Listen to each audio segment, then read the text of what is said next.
Nobody remembers the people nobody counted.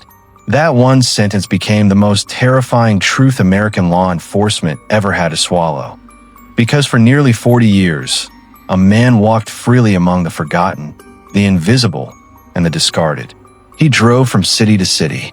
He stopped at motels, truck stops, and darkened alleyways. He looked like a normal, heavy-set man with slow eyes and large hands. And nobody, not the FBI, not local police, not any detective in any of the dozens of cities he passed through, connected the dots. Not until he was past 70 years old. Not until he decided to tell them himself.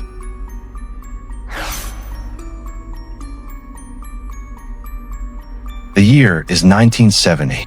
A young black man with broad shoulders and restless eyes is hitchhiking through the American South.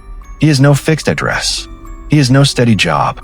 He has no family waiting for him anywhere. What he does have is an extraordinary ability to disappear, to become invisible in plain sight, and a darkness inside him that most people could not even imagine existed. His name is Samuel Little. He is 29 years old, and he has already killed his first victim. But nobody knows that yet. Nobody will know that for another 50 years. Samuel Little grew up hard, bounced between family members, spending his early years in Lorain, Ohio with a grandmother who did her best. But Samuel did not want best. He wanted something else, something restless, something hungry, something that the straight world could not satisfy. By his teens, he was already getting into trouble. Theft, breaking and entering, petty crimes that stacked up like dirty dishes. He was caught, released, caught again, released again. The system processed him like a piece of paper, stamped, file forgotten. What nobody noticed, what nobody thought to look for, was the pattern forming underneath all of it. Samuel Little was large and powerfully built. He had trained as a boxer at some point in his youth, and those hands, those enormous, calloused hands, were not just tools of intimidation. They were, for him, instruments of something far colder. He learned very early that he could overpower most people with ease. He learned that the world was full of people who would not be missed. And somewhere in the dark wiring of his mind, those two facts connected in a way that would make him, by his own eventual admission, the most prolific serial killer in American history. He began to travel. That was the key. That was the stroke of terrible genius that allowed him to operate for so long. Samuel Little never stayed in one city long enough to become a person of interest. He drifted through California, Texas, Florida, Mississippi, Georgia, Nevada, Kentucky, and a dozen other states like a shadow passing over water. He survived through petty crime, odd jobs, and the loose economy of street life. He existed in a world that mainstream America refused to look at directly. And in that world, he hunted.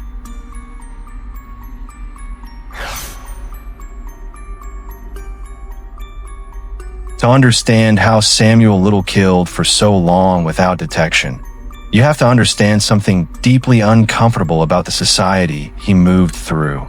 His victims were almost exclusively women who lived on the margins, women struggling with addiction, women involved in street-level survival, women who were homeless or transient, women who, when they disappeared, were often not reported missing, women who, when they were found dead, were frequently logged as drug overdoses or accidents, or simply unresolved cases that nobody had the resources or motivation to investigate deeply.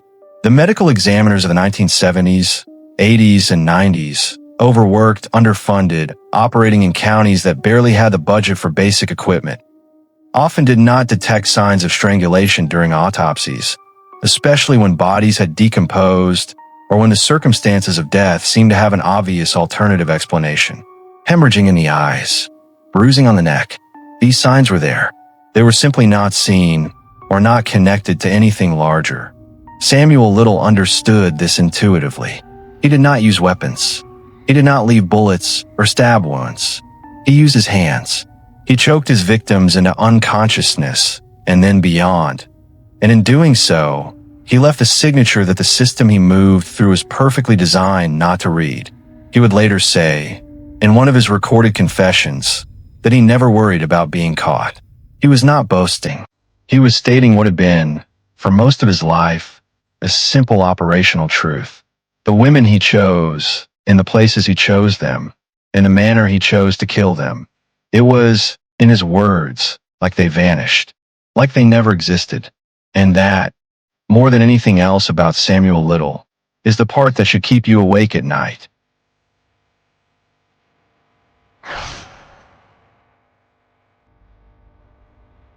Samuel Little was not entirely invisible to law enforcement during his active years. He was arrested multiple times, and on two separate occasions in the 1980s, he actually faced trial for murder. In 1982, he was arrested in Mississippi on suspicion of murder. The charges were dropped. In 1984, in Florida and then in Georgia, he was tried for two separate murders of women. In both cases, he was acquitted.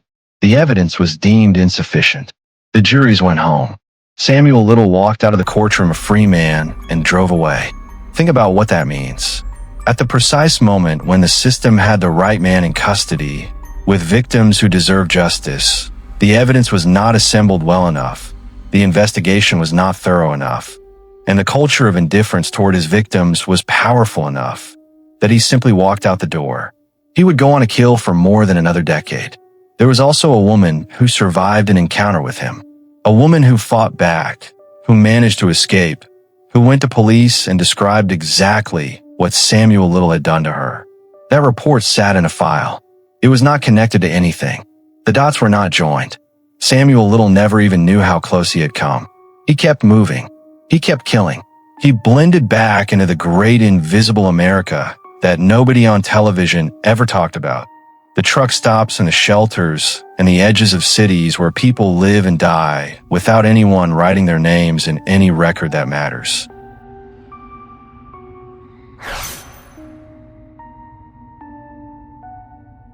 By 2012, Samuel Little was an old man. He was 72 years old, living in Louisville, Kentucky, surviving on scraps and staying out of serious trouble.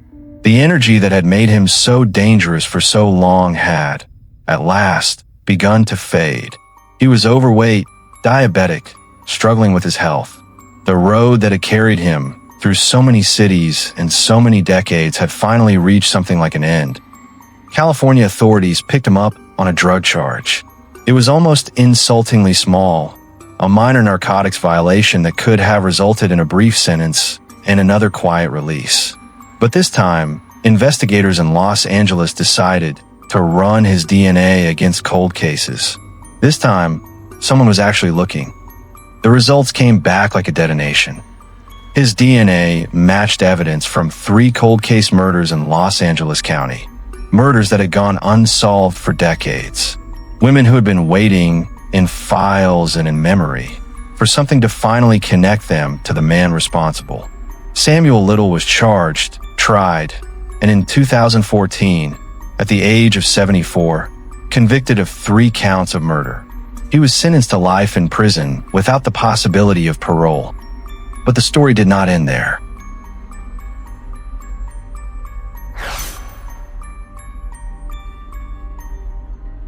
In 2018, something remarkable and deeply unsettling happened. Investigators from the FBI's Violent Criminal Apprehension Program, VICAP, began to interview Samuel Little in prison. They had a theory. They suspected he had not killed just 3 women. They suspected the number was much, much higher. They were not prepared for what came out. Samuel Little began to talk. Over months of interviews, sitting in his prison cell with agents from across the country, Samuel Little confessed to 93 murders committed across 19 states between 1970 and 2005. 93. He named cities. He described specific details of specific women that only the killer could have known. He drew portraits of his victims, detailed, almost affectionate drawings, because he remembered their faces with a clarity that his interviewers found both invaluable and profoundly disturbing. The FBI ultimately confirmed 60 of those confessions as credible and validated. They officially recognized Samuel Little as the most prolific serial killer in United States history. He died in prison on December 30th, 2020. He was 80 years old, 60 confirmed victims, 33 cases still under investigation at the time of his death. Women who had been counted as nothing, as accidents, as overdoses, as unknowns, suddenly had a name attached to their endings. It was not justice exactly, but it was something. It was the truth.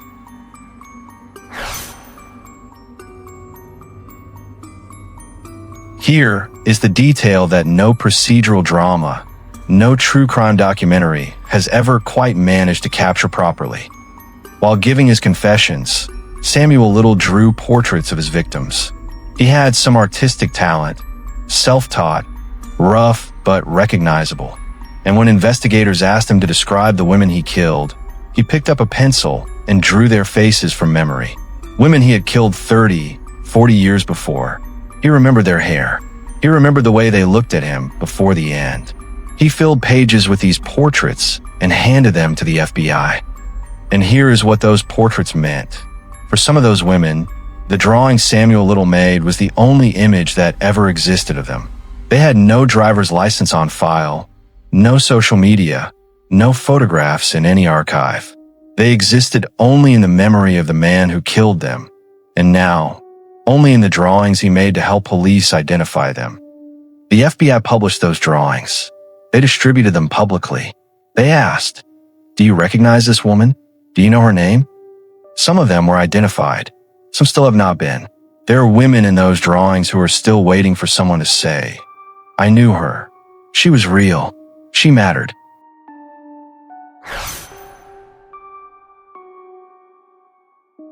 For years, the narrative around Samuel Little was simple. A monster who killed and walked free because nobody cared about his victims. A system that failed. A predator who exploited its blind spots. That narrative is true, but it is not complete.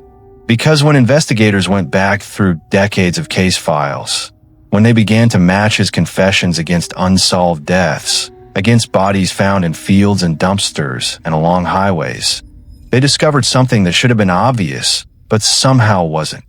Samuel Little had been reported multiple times, in multiple cities, by multiple people. There were women who had escaped him and gone to police. There were witnesses who had seen things and called it in. There were detectives who had his name in their files, connected to suspicious circumstances, and had simply moved on. Close the folder. Open the next one. He was not invisible because he was clever, not entirely. He was invisible because the system that was supposed to see him had decided, long before he ever arrived, that the people he was hurting were not worth the full weight of its attention. Samuel Little did not create those blind spots. He just knew exactly where they were, and he lived inside them for 40 years.